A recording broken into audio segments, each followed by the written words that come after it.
స్వాగతం సుస్వాగతం గాయత్రి జ్యోతిష్ కేంద్రానికి. నేను మీ వంశీ ఆస్ట్రో. శ్రీ వాల్మీకి విరచిత శ్రీమద్ రామాయణం అయోధ్యాకాండము 60వ సర్గ.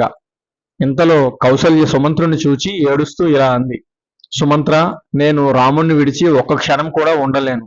నన్ను కూడా రాముని వద్దకు తీసుకొని పో. నీవు నన్ను రాముని వద్దకు తీసుకొని పోతావా, లేక నన్ను యమలోకానికి పొమ్మంటావా? నువ్వే చెప్పు. రథమును వెనక్కు మరల్చు అని ఆవేశంతో పలికింది కౌసల్య. అప్పుడు సుమంత్రుడు చేతులు జోడించి ఇలా అన్నాడు: అమ్మా, మీరు శోకమును వదిలిపెట్టండి. రాముడికి అడవులలో ఏ కష్టమూ రాదు. లక్ష్మణుడు రాముని పక్కగా ఉండగా రామునికి ఏ లోటు రాదు. ఇంకా సీత కూడా ఇక్కడ ఉన్నట్టే అక్కడ కూడా ఉంది.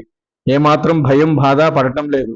భర్తతో సంతోషంగా ఉంది. ఇక ఉద్యానవనములలో ఎలా విహరిస్తూ ఉందో అడవులలో కూడా అలాగే విహరిస్తూ ఉంది.